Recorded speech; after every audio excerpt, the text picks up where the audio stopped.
Chapter 14, On the Dark Path. Only now, entering the woods on the footpath, did Anna Marie realize how cold the dawn was. She had watched and helped earlier as the others donned sweaters, jackets, and coats, and she had peered into the night following them with her eyes as they moved silently off, bulky in their garments, blankets in their arms. But she wore only a light sweater over her cotton dress.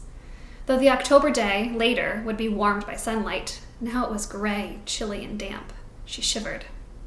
The path curved, and she could no longer look behind her and see the clearing with the farmhouse outlined against the pale sky and the lightening meadow beyond. Now there were only the dark woods ahead. Underfoot, the path, latticed with thick roots hidden under the fallen leaves, was invisible. She felt her way with her feet, trying hard not to stumble. The handle of the straw basket scratched her arm through her sweater. She shifted it and tried to run. She thought of a story she had often told to Kirsty as they cuddled in bed at night. Once upon a time, there was a little girl, she told herself silently, who had a beautiful red cloak. Her mother had made it for her. She wore it so often that everyone called her Little Red Riding Hood. Kirsty would always interrupt here. Why was it called a Red Riding Hood? Kirsty would ask. Why didn't they just call her Little Red Cloak? Well, it had a hood that covered her head. She had beautiful curls like you, Kirsty. Maybe someday Mama will make you a coat with a hood to cover your curls and keep you warm. But why, Kirsty would ask, was it a riding hood? Was she riding a horse? Maybe she had a horse she rode sometimes, but not in this story. Now stop interrupting every minute. Anna Marie smiled, feeling her way through the dark, remembering how Kirsty always interrupted stories to ask questions. Often, she just wanted to make the story last longer. The story continued. One day, the little girl's mother said, I want you to take a basket of food to your grandmother. She is sick in bed. Come, let me tie your red cloak. The grandmother lived deep in the woods, didn't she? Kirsty would ask. In the dangerous woods where wolves lived. Anna Marie heard a small noise. A squirrel, perhaps, or a rabbit scampering nearby. She paused, stood still in the path, and smiled again. Kirsty would have been frightened. She would have grabbed Anna Marie's hand and said, A wolf! But Anna Marie knew that these woods were not like the woods in the story. There were no wolves or bears or tigers, none of the beasts that populated Kirsty's vivid imagination. She hurried on. Still, they were very dark, these woods. Anna Marie had never followed this path in the dark before. She had told her mother she would run, and she tried. Here the path turned. She knew the turning well, though it seemed different in the dark. If she turned to the left, it would take her to the road, out where it would be lighter, wider, more traveled. But more dangerous, too. Someone could see her on the road. At this time of the dawn, other fishermen would be on the road, hurrying to their boats for the long day at sea. And there might be soldiers. She turned to the right and headed deeper into the woods. It was why Mama and Peter had needed to guide those who were strangers here. The Rosens and the others. A wrong turn would have taken them into danger. So Little Red Riding Hood carried the basket of food and hurried along through the woods. It was a lovely morning, and birds were singing. Little Red Riding Hood sang too as she walked. Sometimes she changed that part of the story, telling it to Kirsty. Sometimes it was raining or even snowing in the woods.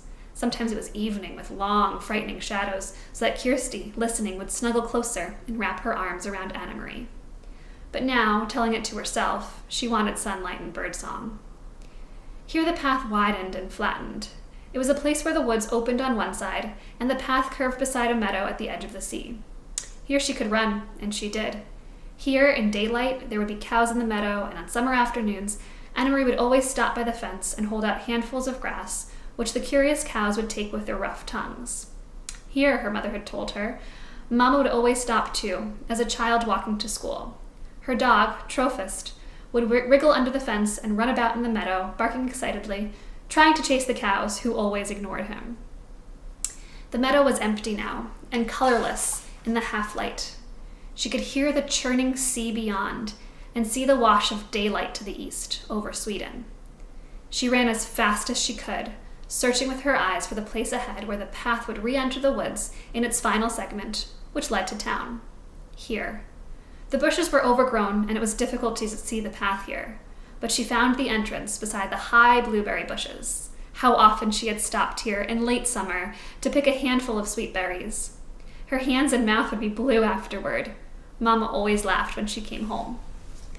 Now it was dark again as the trees and bushes closed around her, and she had to move more slowly, though she still tried to run. Anna-Marie thought of Mama, her ankle so swollen and her face so pained. She hoped Mama had called the doctor by now. The local doctor was an old man, brusque and businesslike, though he had kind eyes. He had come to the farmhouse several times during the summers of the past, his battered car noisy on the dirt road. He had come once when Kirsty, a tiny baby, had been sick and wailing with an earache, and he had come when Lisa had spilled hot grease cooking breakfast and burned her hand. Anna-Marie turned again as the path divided once more. The left fork would take her directly to the village. It was the way they had come from the train, and the way Mama had walked to school as a girl. But Anna-Marie turned to the right, heading now toward the harbor side, where the fishing boats lay at anchor. She had often come this way before, too, sometimes at the end of the afternoon, to pick out the Ingeborg, Uncle Henrik's boat, from the many returning, and to watch him and his helpers unload the day's catch of slippery, shimmering herring still flopping in their containers. Even now, with the boats in the harbor ahead, empty of fish, preparing to leave for the day's fishing, she could smell the oily, salty scent of herring, which always remained in the air here. It wasn't far now, and it was getting lighter. She ran almost as fast as she had run at school in the Friday foot races. Almost as fast as she had run down the Copenhagen sidewalk on the day that the soldier had stopped her with his call of, "Halt!" Anna-Marie continued the story in her head. Suddenly, as Little Red Riding Hood walked through the woods, she heard a noise. She heard a rustling in the bushes. "A wolf," Kirsty would always say, shivering with fearful delight. "I know it's going to be the wolf." Anna-Marie always tried to prolong this part, to build up the suspense and tantalize her sister. She didn't know what it was. She stopped on the path and listened. Something was following her in the bushes. Little Red Riding Hood was very, very, very frightened. She would stop, would stay silent for a moment, and beside her in the bed she could feel Kirsty holding her breath. Then, Anna-Marie would go on in a low, dread-filled voice, she heard a growl. Anna-Marie stopped suddenly and stood still on the path. There was a turn immediately ahead. Beyond it, she knew, as soon as she rounded the turn, she would see the landscape open to the sea. The woods would be behind her there, and ahead of her would be the harbor, the docks, and the countless fishing boats.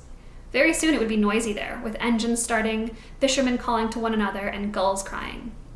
But she had heard something else. She had heard bushes rustling ahead. She heard footsteps, and she was certain it was not her imagination. She heard a low growl. Cautiously, she took a step forward, and another. She approached the turn of the path, and the noises continued. Then they were there in front of her, 4 armed soldiers. With them, straining at taut leashes, were 2 large dogs, their eyes glittering and their lips curled. That's the end of chapter 14. Hope you guys are enjoying this book so far. It's really intense and suspenseful. Have a great day.